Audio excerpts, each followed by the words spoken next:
What was the most shocking thing you heard the quiet kid say?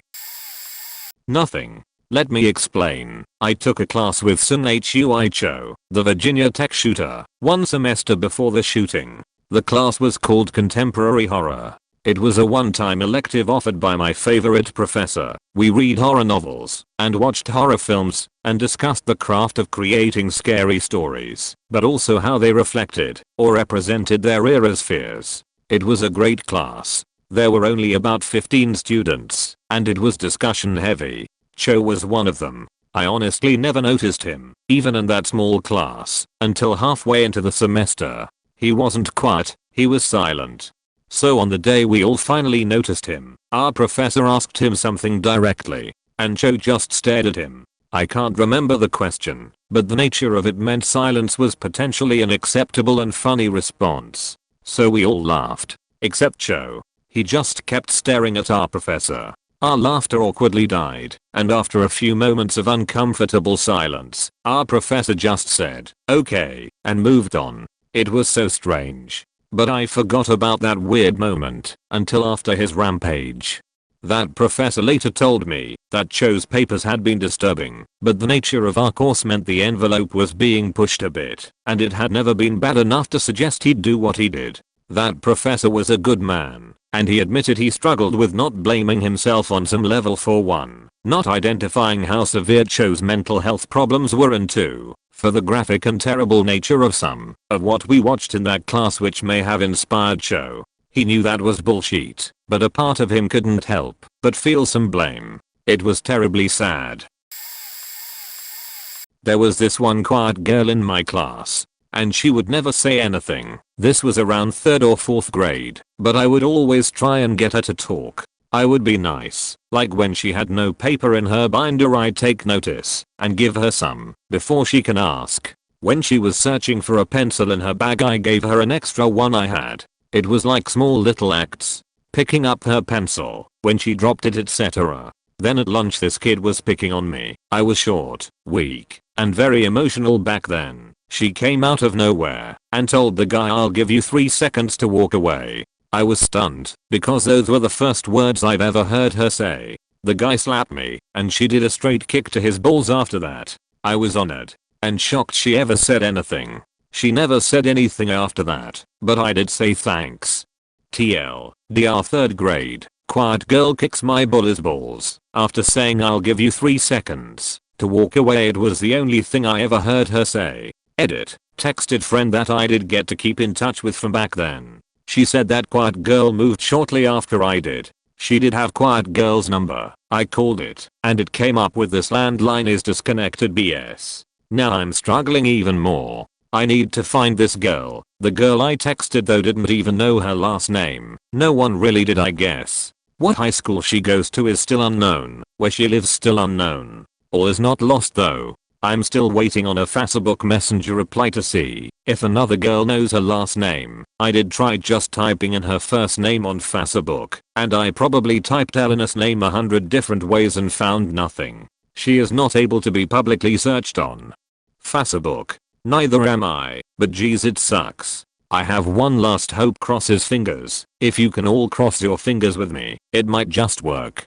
Edit 2. I'll learn that I won't be able to talk to her. Through a list of people I got her mom's number. Her mom apparently remembered me by name, and then she said that she is in circumstances caused by family not letting her talk to anyone or go anywhere for a while. I never was able to find out why, but you know, it sucks. I'll update if I ever talk to her. If I ever see her, I'll take a photo with her. Tomorrow I'm going to try to talk to her mom again to find out what happened. Thanks for the help, Reddit. If I ever marry her, I will share anything but her body and love with you. Edit 3. Thanks again, Reddit, for all y'all who've cared about my little story. As someone pointed out, it's been 5 months, and I want to add very little has changed. She and I still aren't exactly allowed to talk. I've talked to her mum a couple times. I've talked to her once, and it's been better than the silence between the years. I've learned things like her current height and seen a picture of her, one she took when we got to chat once, but it doesn't look like there's much to work with in talking to her. Her mother was deemed unfit to parent, or something like that, in court, against her dad's parents. I haven't asked about her dad, but I assume he's dead or ran off. I changed some of the things in this edit to avoid having too much info about her out there, but I know I won't be able to take any of it down from the internet for good. So far it looks like the only chance I'll get to talk to her again is when she turns 18 in a year and a half. I was the quiet kid. I go to a private school, so there's a fair share of spoiled, privileged kids. In any case, while most people are pretty nice, there's a lot of complaining point anyways. I was in English class, which is one of my favorites, except that I don't really have any friends in the class. I had trained myself to not say anything, because when I did I was usually met with groans and a chorus of /u/r claiming for Brewer is doing it again. The teacher was a nice, young, pretty English major, who had also gone to a private school, so she was used to well-behaved kids. To her delight, my class is that. The only negative quality about most of the students is, like I said, complaining about completely inane things somewhat early in the year, when she was still under the impression that we were all well-behaved, uniform young men and women. During a quiz a random girl decided to start whining about analogies. Understand, this is the kind of class where talking during quizzes is socially acceptable. Because it's understood that no one's cheating or dumb enough to cheat by straight up asking people the answer. I had gotten pretty sick of the complaining, so after she finished her rant about analogies, I pulled out an old line from Dave Berry, thus ruining my class's state of grace forever, and that's why I started doing heroin point at the time. I thought that would be pretty hilarious, but instead the class just stared at me, and the shocked teacher couldn't seem to find the words to say. No one in the class really knew me well, so they had no reason to believe I was joking point for the rest of the year. No one complained about analogies. Our quiet kid was Tommy. Tommy never said anything ever. Out of all the lunches we ate at our table senior year, I think Tommy was the only one who never told a story or even added anything to the conversation. He just always sat in the same spot along the wall eating his lunch and laughing occasionally at our jokes. One day we were sitting in the cafeteria eating lunch and sharing stories like we always do. My friend Raymond had spent the previous night with a girl named Haley. She was 2 years younger, but already had a reputation of hooking up with a lot of different guys. So he was telling us everything that went down, kind of bragging, even though nobody was really impressed as we were aware of Haley's reputation point anyways. Raymond gets done telling his story, then proceeds to pull out his sandwich. I think it was some sort of fish. It didn't look very appealing to Raymond or us, so he says this looks disgusting, but I'll give it a try anyways, and proceeds to take a bite. In pipes Tommy. Is that what you said about Haley last night? Everyone explodes into laughter, drawing the attention of the entire cafeteria. Raymond is just sitting there, mid-bite, stunned. I'm bent over in pain from laughing. Others are on the floor. One guy ran to the bathroom because he thought he was going to puke from laughing. Even Ray had to laugh. I never noticed him laugh, but Tommy had this sly grin on his face the rest of the lunch hour. I was, and still am, a geek and I got bullied a lot in school. The Columbine massacre happened when I was in 8th grade, and all of a sudden everyone started thinking a bit more carefully about the ramifications of spending years physically and psychologically torturing kids who were too small or afraid to fight back. I didn't make the connection at the time. The bullying kind of fizzled out for me in high school, and I just thought it was because everyone was getting more mature and empathetic and growing less clique. Why? And I was delighted that some of the popular people were suddenly being so generous and friendly with me. It wasn't until one of these people asked me if I'd kill her if I brought a gun to school and shot everyone, I realized that a lot of the recent kindness the popular kids were suddenly displaying towards me was not necessarily coming from a genuine place. I was deeply insulted that anyone ever thought I would do anything like that, and deeply hurt that the other kids didn't actually like me. They were just afraid of me and were being nice to me out of fear. A lot of the other established nerdy kids were in the same boat as me, including this one kid Pat. I didn't know him very well, but he was frail, pale, bespectacled, highly intelligent, and quiet as a church mouse, so he was already on my radar as a potential ally. We were in an SAT prep course together, and I started sitting next to him. He didn't say much of anything to me or anyone for a few weeks then. One day as we were all settling in and waiting for the teacher, one of the popular girls who was particularly bubbly and not particularly gifted with intelligence said, "Pat, I used to think you were going to come to the school and shoot everyone, but now I know I was wrong." Pat looked down towards his desk, stroked his chin thoughtfully, and said, "We'll see, and the rest is history." Pat and I are still close friends to this day. Not the quiet kid, but my grandmother. The most soft-spoken, quiet, go-with-the-flow type person. My grandfather was a jerk and clinically depressed. She was always doing absolutely everything for him without saying a single word. So the day before Thanksgiving about 7 years ago, my grandma woke up at like 5 AM feeling really dizzy. She has diabetes and her sugar was low, and she slept upstairs. Since my grandpa insisted he get the downstairs bedroom for no good reason other than laziness, so she went to walk downstairs to get juice and she lost her balance at the top of the stairs and fell face first down a full set of wooden stairs. Knocked out all her teeth, broke her jaw, broke part of her neck and both of her wrists. She was life-starved to the hospital, where she was in critical condition for a while and had her jaw wired shut for the better part of a month. Christmas Eve the whole family went to her hospital room for the holiday and brought all the presents. My grandfather waits until the very end and then dramatically takes a small bag out of the inside pocket of his jacket and tells her it's her gift. Since her jaw had been wired shut, she literally had not said a single word for a month, so she opens the bag and it's a car key for a brand new car. With all the family around and watching, she speaks for the first time and says, "This isn't for me, it's for you. All I want is for you to appreciate me." We were all in such shock. No one had ever heard her say anything like that. My grandfather cried for 2 days straight. He didn't change though, and then he died 4 years later. When I was in football in high school, the varsity team, all the juniors and seniors, went to a boot camp, wherein we all camped out on the property of a cabin owned by one of the coaches. We got divided into teams, and there was a running competition for the duration of the camp. We would have various events or activities, where we would compete for points. Most of them were things, where we would have physical competition, such as races or tug of war, etc. One day, the coaches decided to do something a little different, and we all were tasked with having our teams perform some kind of skit with the coaches as judges. My team really had no idea what to do, but someone came up with the idea of having a guy, let's call him Mike, give a speech. Mike was one of the most soft-spoken guys I had ever met. I had played football with the guy for years, and he averaged about a sentence per week. We figured this would be brilliant, because no one would see this coming. When we suggested it, he just grinned and said, "Okay, let's do it." So, we went up to the stage, and the rest of the team and me introduced Mike as a real stand-up guy, who was just awesome, and Mike came on stage, and proceeded to rip on us as lousy teammates who were incompetent and annoying.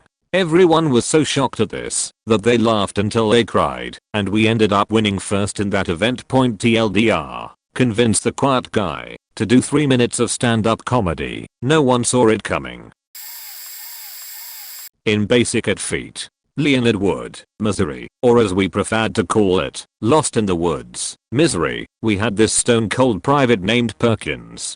Perkins would never sound off. That's sort of a big thing in basic. The drill sergeants want you to yell about everything. Yes. No. I don't know. I don't know. Why I don't know. I'm sorry I don't know. I have no excuse for not knowing. Any other thing they generally wanted to hear you shout loudly. The counting of numbers. You get the idea. Perkins never sounded off for any of it. This got him in trouble. All the time. Every single day. They'd scream at him for not screaming. He'd sort of answer them in a moderate tone. Then they'd smoke him until he was ragged. This went on and on and on for weeks until, well, Perkins was a machine. Totally unsmokable and still totally quiet. The drills relaxed on how often they punished him for not speaking up, but they'd still do it time to time. Anyway, first thing I ever really hear this guy say of his own initiative. We are out on a field exercise digging foxholes in Mop 4. That's when you have to wear the entirety of your charcoal, insulated, chemical suit, gloves, ridiculously oversized Mickey Mouse rubber boots, and a chemical mask. I mean, you looked like a pure as hole. Had to drink water through the stupid little hose on the front of your mask that made everything taste like used BDSM latex. Some sergeant major was touring the trainees, walking around to see how we are doing. Drill sergeants. In tow, of course, to make sure we are looking our best. I lucked out being a squad leader. I only had to dig a hasty around the perimeter, but I felt like a dickbag not doing anything, so I started pitching in with my guys to try to get the work done faster. I should clarify, the hole I had to dig was significantly less deep than the one they had to dig. They needed foxholes which essentially come up to your armpits. My hasty only needed to conceal me when I was prone. It's so first line leadership can get up and run fast to give orders. It was a really old playbook we were using back then. I digress. I was helping Perkins dig when the sergeant major walks up. I snap to parade rest and answer his questions with a song and a smile. Perkins keeps on digging. SGM starts directing his questions right to Perkins, who looks up at him for a second and keeps digging. SGM goes, "Boy, you better answer me or you're gonna be in a world of hurt." At that, the two drills with him start approaching Perkins, who spikes his e-tool, the shovel we used to dig, looks up again, and pulls his mask off saying, "Man, I wish you'd just leave me alone." Drill sergeants attack, leap into the foxhole with him, and start screaming in his face. He gets smoked in full gear, me along with him, because I'm his squad leader, and we went to bed dog tired. Damn it, Perkins. But then, the coup de grace. Second thing I ever hear this man say, I mean really say, sentence he forms on his own. Right before graduation, those of us whose families didn't fly out to watch got a 3-hour off post pass to catch a movie or something, while everyone else hung out with their folks. Me, Hurtado, Rogers, and Perkins don't have family coming, so we hop a bus right outside the gate in full Class A uniform to unwind and grab a bite at a Golden Corral. Now, Hurtado, Ronnie Rogers and I, we are buddies and we are shooting the sheet, telling stories, laughing, and Perkins, man, he's laughing right along with us. We got along fine. He just never talked. You couldn't even get anything out of him with open questioning. He'd nod or shake his head, that's about it. He's done with his plate, he goes up and gets a huge bowl of jello. While he's up, lady comes around and snags his empty plate, but she takes his silverware with it. Perkins sits down, looks around his spot for a hot second, and does that black guy mouth click thing, you know? Is that racist? I don't know, I can't do it anyway, but he clicks and shakes his head side to side. Perkins, what's wrong? I ask him. He glances up, looks around at all three of us and says, "Beach jack me for my spoon." The three of us almost vomited. We ended up laughing so hard. Caused a huge scene. Profound words. Perkins. I wonder whatever happened to him. I didn't physically say it, but I think this is still applicable. I was the quiet kid in this scenario. I had recently moved, so I didn't really know anyone, and I was really shy. I had just gotten an iPhone as a birthday gift, and had downloaded a That's What She Said button app. It was 8th grade. It was still funny back then. I had hidden the phone in my pocket with the app running to try to get the kid next to me to say something that could be taken as a double entendre to use the app button. Here's my fuck up. The school was extremely strict with phone use in class, so when I heard the teacher come in through the door, I tried to press the power button to shut the phone off while it was still in my pocket. The teacher noticed that I was fumbling with the phone, so he yelled, "Hey, what's in your pocket?" I nearly jumped from fear and accidentally hit the button with the phone on maximum volume. That's what she said. He realized it was my phone, so he followed it up with "Give it to me." God damn it, I also had my house keys in my pocket and the keys weren't letting me get the phone out or find the power button. Accidentally hit the button again. That's what she said. By now everyone in the class is about to pass out from laughter, and I was extremely embarrassed. I finally took the phone out of my pocket and handed it to my teacher. Luckily, once the initial anger passed, he said it was actually kind of funny and let me off with a warning. I was able to make some friends as a result. 2.TLDR, that's what she said. At the risk of giving away my username to someone who may read it, kid was quiet, but joined forensics, not the crime kind, the do a short bit of acting for competition kind, usually goes hand in hand with debate. Kid was so quiet that my teacher actually told me my year-long assignment would be to talk to him to get him to start talking. Kid was funny. I thought he was insanely awesome. I'd heard about him from other people, but never met him. He did cartoons and stop animation and had the deepest voice I'd ever heard. He had a bunch of elephant jokes on his calculator that made me laugh. I actually had a bit of a crush on him and thought he was cute, but I had a boyfriend and we were very different. I was a stoner/drinker. He was pretty straight-laced, in a hoe. He didn't talk much. No matter how much I annoyed him. I ended up spraining my ankle at some point and was sitting there, bugging the hell out of him, trying to get him to react. He and I were the only ones in the room for some reason. And in the midst of my annoying him, he grabs my crutches and hobbles around the room, saying, "Oh, hello, I'm O'Doyle rules apostrophe, and I'm so super annoying. I just talk and talk and talk and talk and no one can make me quit talking. Isn't that funny?" This goes on for about 2 minutes. I'm rolling because it's so out of character and he's funny. Even if he's making fun of me, I was just doing my job. Damn it. He stops. People come back in the room. No one saw it. Except me. We talked more together after that. Not just me blabbing at him with no reciprocation. We are FB friends now, and I will bring it up every now and then. He says he doesn't remember that really, but I think he's screwing with me. One of my favorite people ever. I have two, both from high school. Probably the same year. Now I think about it. One was a guy I knew from elementary school. We were friends back in the day. Then he switched schools. Then we were friendly in high school. He's a good dude. We are both quiet and nerdy. He has very sensitive eyes and wore prescription sunglasses indoors. He also wore a leather vest pretty often and had a big full beard at 16. One day, we were among the first few people in the room for class. I think it was an English class, and two guys come in arguing about something. Someone says what's their problem? And the quiet dude pipes up with he sucked his dick for Skittles and didn't get enough Skittles. Everyone in the room, especially the two arguing dudes, just about died laughing. Argument was over. Second story. One of my math classes in grade 12, there was a kid who was a year younger than everyone else in the class. He was a smart kid, obviously, but he was loud, obnoxious, and always wore the same tracksuit every day. One day, before class started, he's bitching about something, then goes off to his locker and leaves his books on his desk.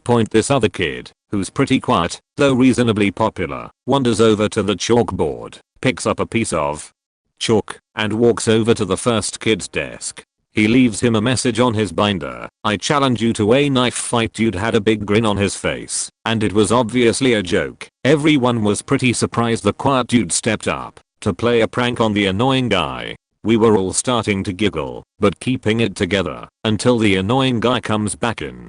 Dude sits down at his desk, looks at his binder and flips the fuck out. Starts yelling about who wrote on my binder, and trying, unsuccessfully, to wipe it off. No matter what he did, you could still read it, and we were all dying laughing.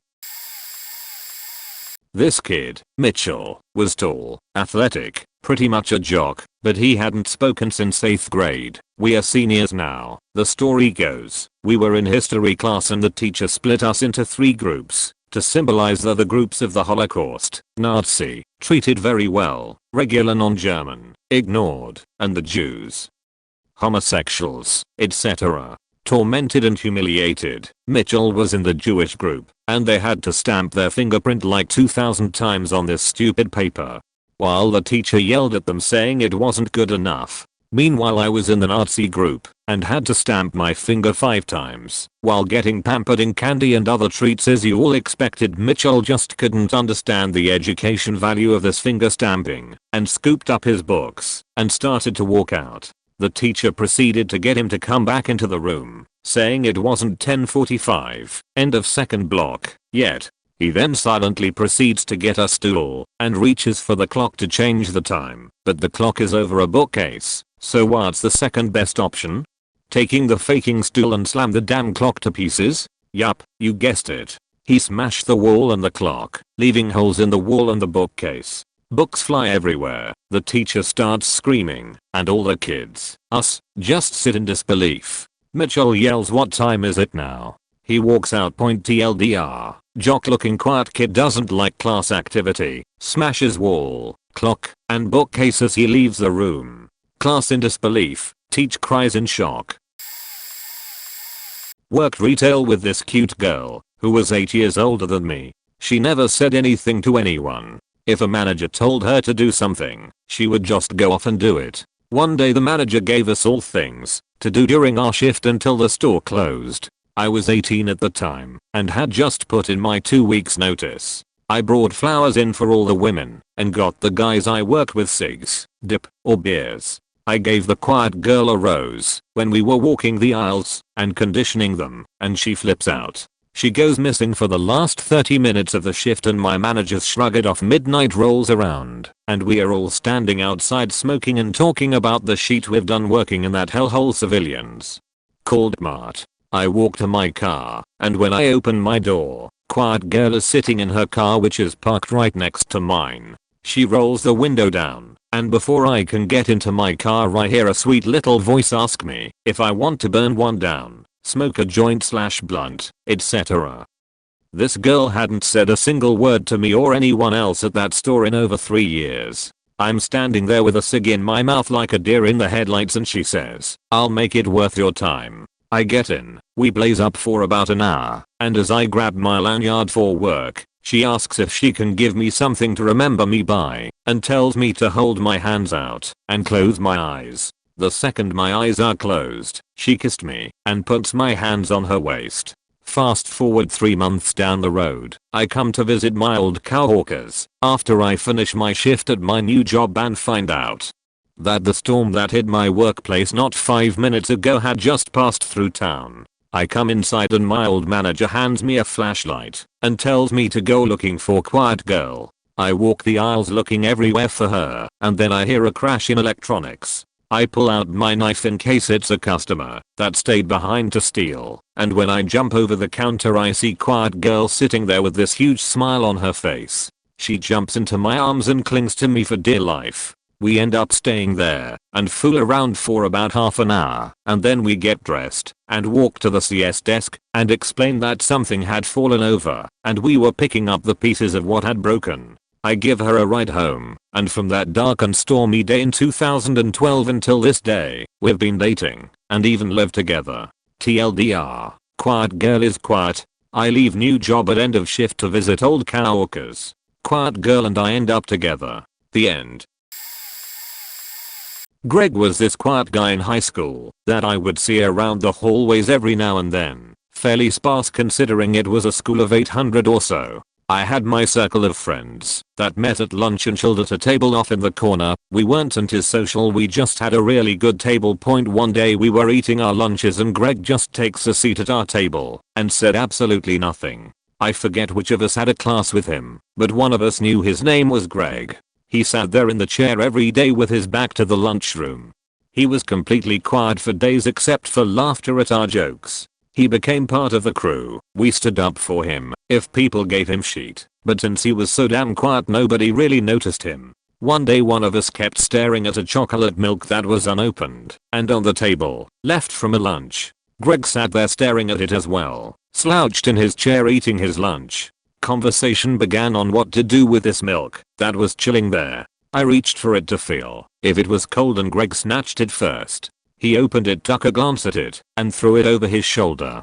The milk sailed through the air in seemingly slow motion, with a glorious splash and clatter. It slammed into the lunch of an innocent bystander. We just froze staring at him for what seemed like hours as he continued eating his lunch. The only emotion that showed was a slight half smirk and a somewhat audible head. The principal approached and said, "Okay Greg, come with me, bring your lunch." I don't remember much after that incident. He kind of slipped back into the shadows and we didn't see much of him. Was in a public speaking class at my community college and there was this tall, overweight kid who didn't say a word except for the required speeches which were consistently monotone and uninteresting. For the second to last speech of the term, we had to do an impromptu speech based on one of 3 quotes that we drew out of a hat. So when his turn came, he took his slip of paper and went outside to prep for 5 minutes. When he came back, this was his intro.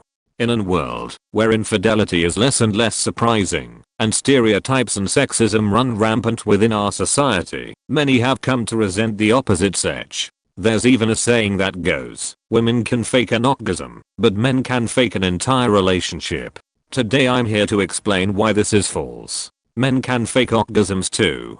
I believe that with enough moaning, facial expressions, and body fluids, a man could play the part that so many women have played before him. I won't recite more of his speech, but he absolutely floored the class. Our professor was known to be a tough grader, B for a solid speech, an A was God status, and several people stood up and demanded that he be given an A for a pretty boring class. It was worth it, just for that one day. There was this kid in my high school who snuck by everyone's attention on a handful of sports teams where he never started and rarely played. Coach put him in maybe a dozen times over the 4 years he played on the football team. He was talented in academics and never missed a practice either, but that did nothing to make him able to catch a ball, although the sheer magnitude of the ratio time spent practicing for sports compared to game time became a running joke amongst his close friends, who ironically were much more coordinated/athletic. But like I said, practically no one else on the teams paid him notice, until one day we came out of the locker room to find a pair of girls going at it a little ways away. Naturally all the guys became quiet to better observe, and also because we weren't mentally prepared for the gravity of such a situation. Catching some live lesbian action was a big deal to young us. It was a gift to witness this after having to do up downs continuously a day at practice, while we received a particularly lengthy and strong worded lecture from our coaches on the importance of proper warm-ups so as to avoid injury. Almost as an act of God, the live lesbian action starts getting hot and heavy, but then from the back of the group I hear our practice starter, in the most dry and matter-of-fact tone, repeat our coach's wisdom: they should stretch first if they would like to avoid injury. The combination of laughter and people asking who the fuck says something like that scared away the show, but it was cool, because from then on other people also recognized how much he practiced and didn't get to play. That seemed to add a lot of pressure, causing him to catch things even worse, which they also noticed. Was a good laugh though. It was the early 90s. There was a boy in a few of my classes. He was small and quiet, seemed completely harmless. His name was Jeremy, but we all called him Bussy Boy. I was kind of a dick back then, so I, along with most others, picked on him relentlessly. This went on for years. I wish I could go back and change it, but it's a time long past. One day, he stood up in class and said something, but no one really understood what he said. He never spoke, and I guess, caught everyone off guard. When the teacher asked what did you say, he just sat back down and dropped his head on the desk. That same afternoon, at recess, I crept up behind him while he was drawing at one of the picnic tables. Over his shoulder, I saw a drawing of a mountain of bodies, arms, and legs and blood, and a boy standing atop the pile in a victorious stance. It was pretty hardcore. I started yelling and making fun, and I called the teacher's aide who watched us, saying, "He's a psycho. He's a psycho." She ran over as he tried to hide his drawings, but she caught a glimpse, and with a look of shock and concern, asked him to come with her. He shook his head no, with terror on his face, clutching his drawings to his chest in a rumpled ball. She took him by the arm gently, and he literally hissed, then jumped on her and bit her on the chest. I couldn't believe what I was seeing. He was so quiet and now here he was making these sounds. She was screaming, and he jumped off of her and turned to me. Before I knew what was happening, he punched me in the face. I stumbled back and grabbed my chin as my eyes filled with tears. I looked up at him, and he looked like an animal. He actually scared me, then he ran off. The aide had to go to the hospital to get stitches. I had to see a school counselor. He later told me that Jeremy had a lot of problems at home, that he was home alone most of the time, and that CPS had been involved throughout his life. He was suspended for a day or two, and then he returned to school for a week or so. After that, we didn't see him anymore. He was just gone. I guess a person could only take so much.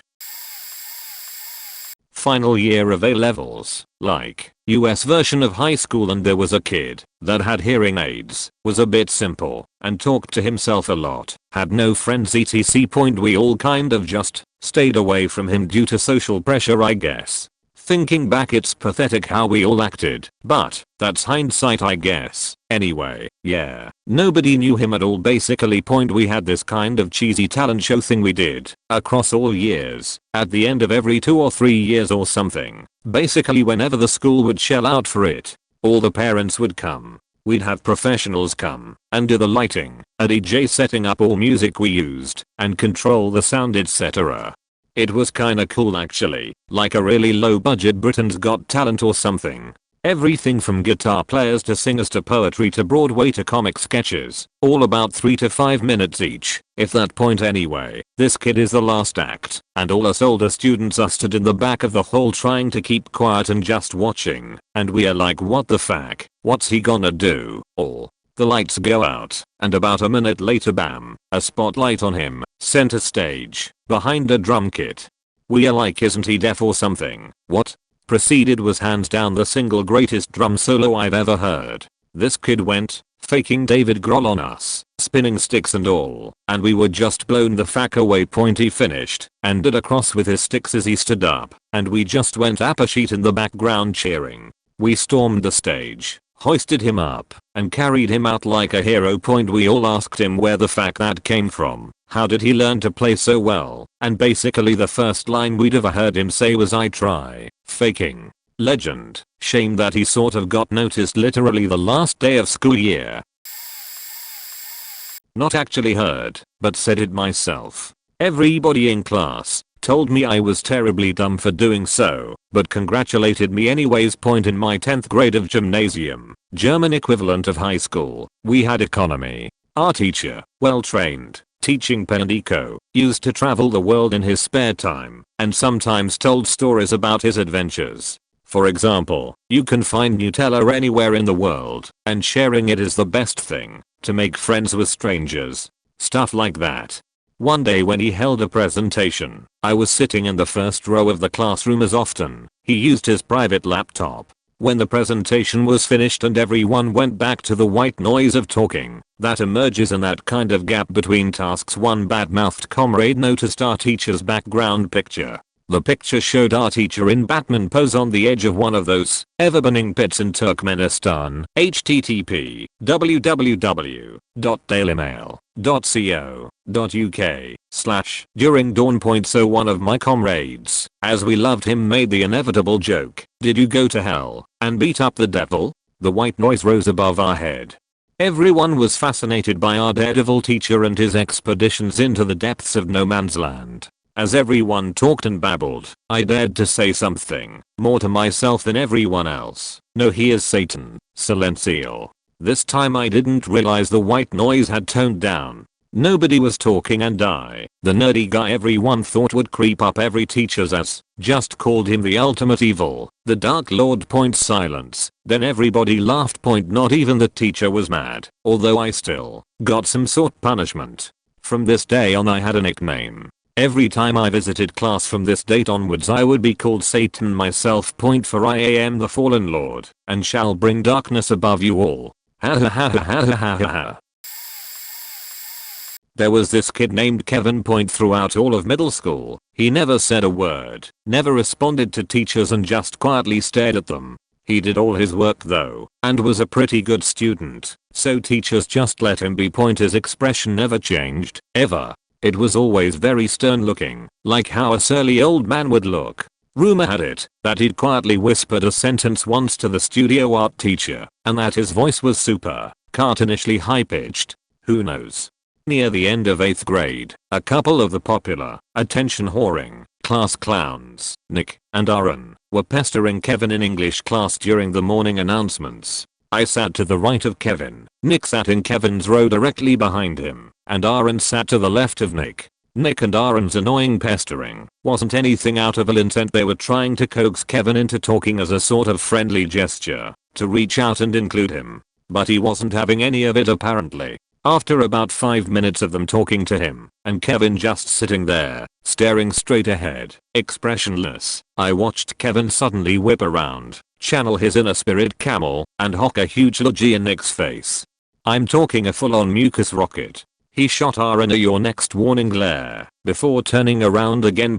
I was in shock. The two guys were in shock. I saw Kevin smile for the first time ever as he turned around, but it quickly vanished as he reverted to his normal, surly old man face. No one believed them when they whined to Mr. Reddington that Kevin had spit in Nick's face.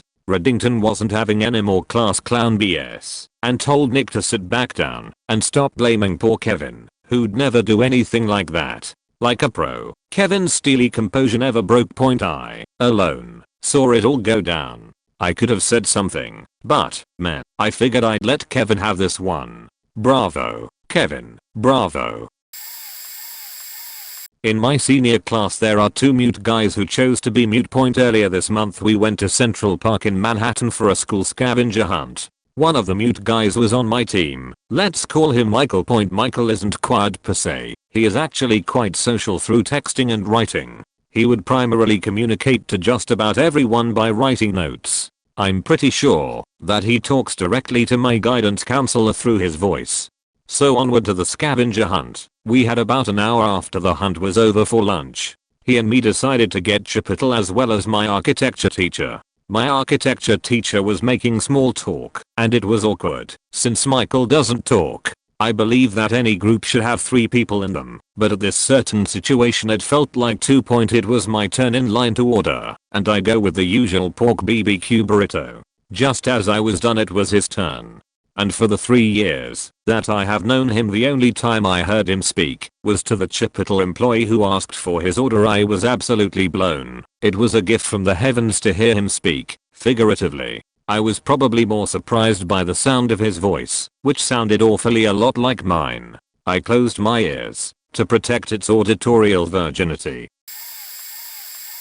I was the quiet kid of my grade. I was literally voted most shy for the yearbook, so this is my story. I lived in a really rural part of Georgia for my high school years. We usually had a few unqualified coaches as teachers, when they really shouldn't have had the position in the first place. For Georgia history we had Coach Mulder. He was assistant coach for the softball team and must have hated his life because he was always in a shitty mood and treated the class like we weren't worth the energy and never really taught us anything. So one day I'm sitting at my desk reading and he comes in slamming the door and slinging his chair around. He immediately starts berating the class and going on about our shitty attitude and inability to pay attention and learn anything. I lower my book and asked him why he was in a shitty mood. He said something like he was tired of the class scoring low. I don't remember exactly what I said, but I told him he hadn't taught us anything substantial all year. All he did was joke around with the sports players and read newspapers, and that I was tired of not learning anything from him and having to deal with his emotional issues, and if he hated working with kids he should probably find a new job. Book went back up and the class went silent. Amazingly I didn't get written up, but he never showed his ass to our class again. Once in middle school there was a very quiet kid that seemed a little off. He moved here from Alaska I believe, and transferred in pretty early into the school year. He didn't have any friends, and I was the only one that talked to him. He seemed very intelligent and pretty funny, but a little dark sometimes anyways. One day we were taking a test. The test was about 30 multiple choice questions, and at the end there were 3 writing prompt questions, where you would pick 2 and write a paragraph explaining each on the back of the test. Well, this kid finishes his test and the teacher takes a look on the back to see if the questions were answered and looks pretty shocked. She made a call and some school official comes in and grabs him and removes him from the class, and that was the end of that. Turns out the kid wrote on the back of his test that he was going to slit the teacher's throat and massacre the rest of the class. Pretty dark sheet from what I heard. They found a knife in his backpack. Anyways, the kid came back like a month later and told me they took him to a padded room and he spent a few hours there and then was in a facility for a few weeks. He said everyone was crazy and it was really boring. I don't know why they let him come back, but he just kinda disappeared soon after. Weird guy. I was the quiet kid in high school. It was law class. It was pretty much me, my friend, and it was filled with girls. The one day my friend wasn't there, and we started talking about wills and stuff about death for whatever reason. Pretty sure we weren't tested about it. Point anyways, I haven't really said anything at all in the class, and before I go on I must say the teacher had a really funny, but sometimes odd sense of humor. He let us watch the South Park episode about Mormonism in religion class. It was a Catholic school, by the way. Made lots of funny jokes about every religion, and made a lot of jokes in law. Point anyways, as mentioned before, we were talking about wills, death, and how it impacts the law. Like not having a will, facts over the family, blah blah. Then we started to talk about what happens in suicide situations. Then the teacher talked about it gets complicated and weird sometimes in cases of accidental suicide. A girl in the class asked, how can someone kill themselves accidentally? And the teacher replied, well, some people get a kick out of masturbating while chocking themselves. I'm kinda paraphrasing here. So I open up and say this: autoerotic asphyxiation. The teacher went yeah, and everyone looked at me weird and started to laugh. The only reason why I knew the damn term was because of South Park and a George Carlin bit. Point fun fact, that was the last thing I said in that class.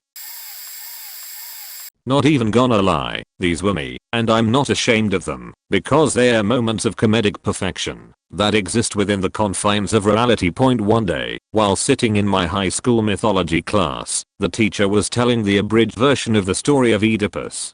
Being a child who studied a lot of mythology as a kid, I knew this story, so I sat in my seat and half listened to the teacher, since he was entertaining. At the end of it all, the teacher asked us, what morals do you think could be drawn from this tale? To which I responded with, don't fuck your mother. Not realizing I thought aloud, and not within my brain, like I intended to do. Point the other was in creative writing, where people were allowed to safely speak and express themselves, making all things that happened inside the class to not be spoken about, especially if it was highly personal. One class period, during a writer's corner day, or as I called it, teacher is busy and tired so look productive. Since I have no movies left to show day, everyone who was done writing their screenplay was sitting around chatting and helping the others near them finish up their own. I was on and off again editing my own, while also listening to the conversation next to me, when suddenly I decided to say, I found mom's vibrator the other day.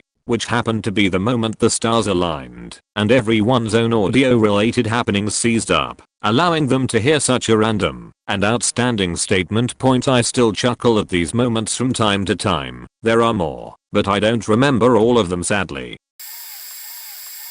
Not so much said as did. Point I was in a small study hall type class for kids with learning disabilities, ADPI represent, through most of school.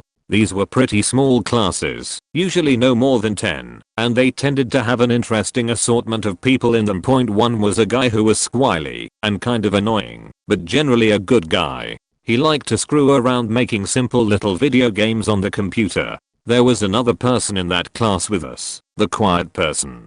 She was maybe 4 feet 2 inches tall, very sweet, very shy, didn't talk to people much. We all kind of poked her for it, in as nice a way as high school students can muster. There was always some camaraderie between us special ed kids, but one day this guy makes a game with her in it, and it involved an ongoing joke. Point the joke itself I don't remember aside from it being somewhat insulting, but he was sitting down at a computer and he called all of us to see it. We gather around, including her. The game starts up, and he starts explaining it and laughing. He turns around laughing, and she has this I'm seriously irritated look on her face before giving him an open palm, full wind up slap across the face. It was a hard slap too. This was not a playful tap. Point everyone just went dead silent, and the second it was over, she got this horrified look on her face, like she couldn't believe she'd just done that, and looked like she couldn't decide if she should try to apologize or not.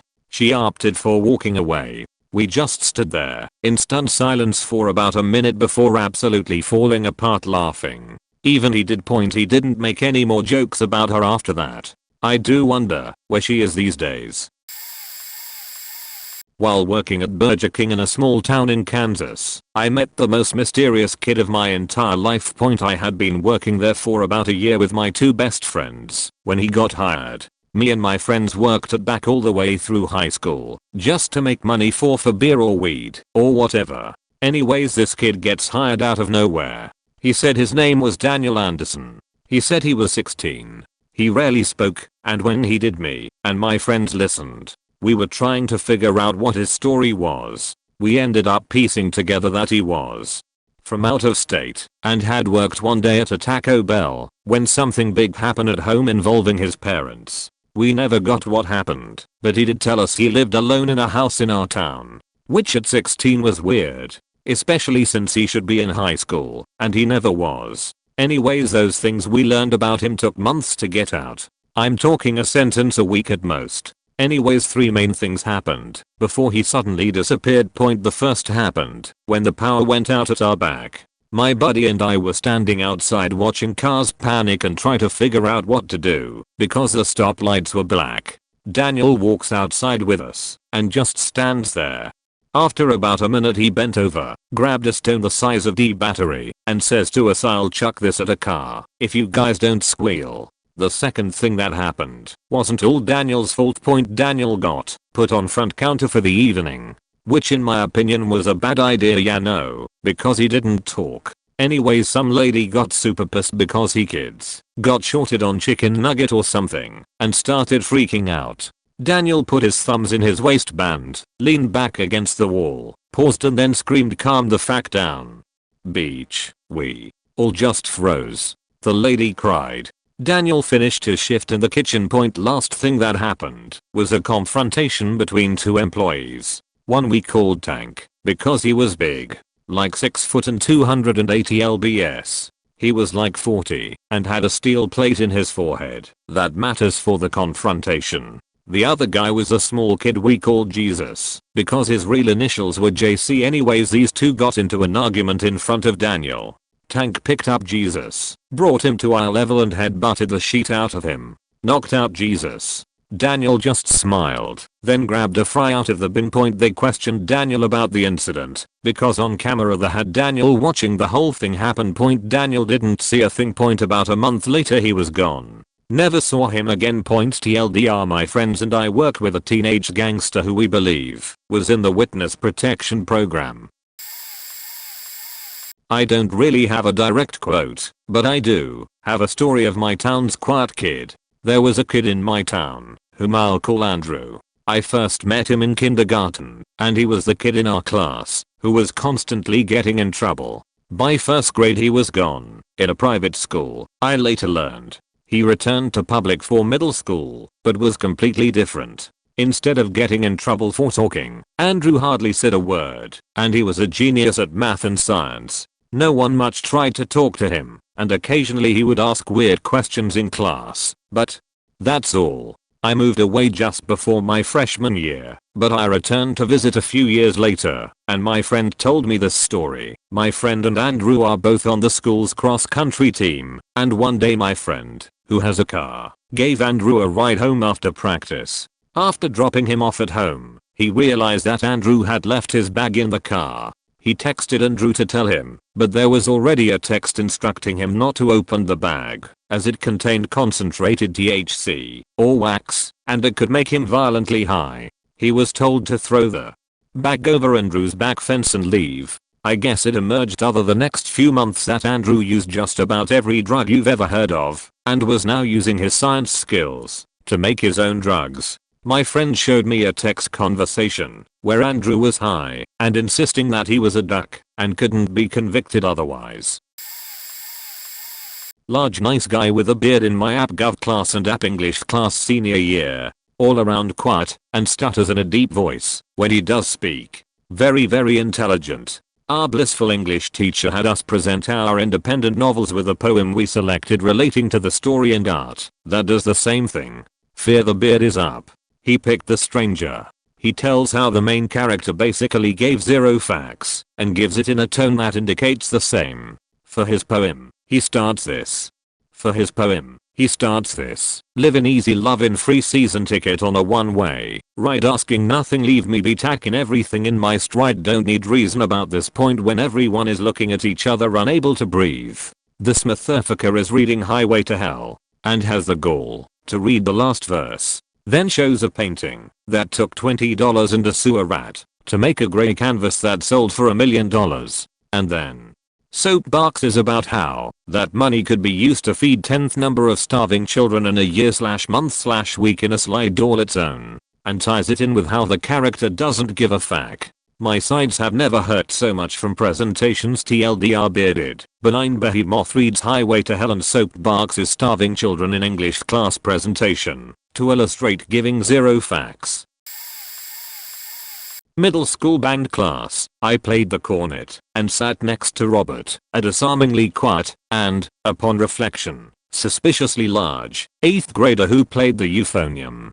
During rehearsal breaks, the male horn players would always make it a point to empty their spit valves as loudly as possible in order to attract the attention of the female flutists seated in front of us, who would inevitably turn around and show their disgust of the process with a collective ooh, gross. Band nerds being as they are, that was the most interaction with a female any of us were likely to get, but I digress. One day after our regular exchange with the flutists, old Robert suddenly came to life, turned to me wide-eyed, and exclaimed loudly, "Did you know girls let pussy fetchts?" I think he stared at me for about 10 seconds after he blurted it out, perhaps to watch my face transition through various shades of red, then went back to his spit valve, as if nothing had happened. I was too stunned at the time to gauge the rest of the class's reaction, but I'd give just about anything to have a snapshot of the room at that precise moment. The band teacher either didn't hear, or, perhaps wisely, pretended not to hear it, and practice went on more or less as usual. Other than blowing into the euphonium, Robert never emitted another sound. I've always wondered what it was that set him off on that particular day. But then, I guess there's much to wonder when it comes to quiet people. Wow, logged in at work because I had to post here. Hopefully the boss doesn't notice my front page is all r/hot chicks with tattoos. Anyway, so this is in a high school gifted English class. My teacher was young, but still rather religious and prude. Like would steam with anger if anyone was interrupted, spoke out of turn, etc. There was this one kid, let's call him Sean, who always sat in the back and almost never spoke. I actually knew him decently well as he was in the band. But outside of making rude remarks about our horrible band director, he seemed like a decent dude.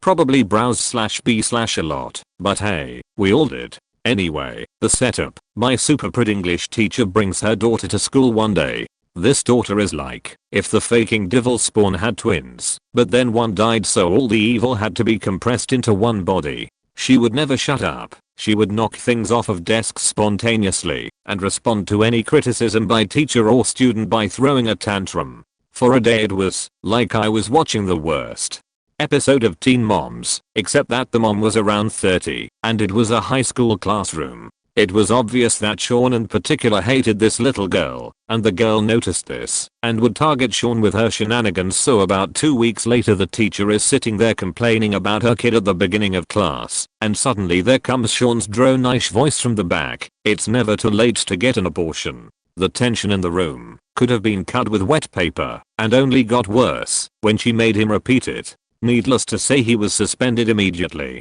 Only for a week though, which surprised me. TLDR 4chan/b/ was not kind to millennials. Edit. I accidentally a few words. I went to a private liberal arts college. I was there for agriculture, so it wasn't uncommon for there to be quiet kids in my classes. There was this one guy who always wore sunglasses everywhere. I mean everywhere. He usually wouldn't respond to professors or volunteer any information of any kind. One day one of our professors asked him to take off his sunglasses or get out and not come back. He simply responded, "I can't, because I'll see them." The professor then asked who he would see. The kid said, "Them, they'll rip my eyes out." Our professor dropped the subject and we moved on in class. That was the first time I had ever heard him say anything, and I didn't hear him again for almost another year.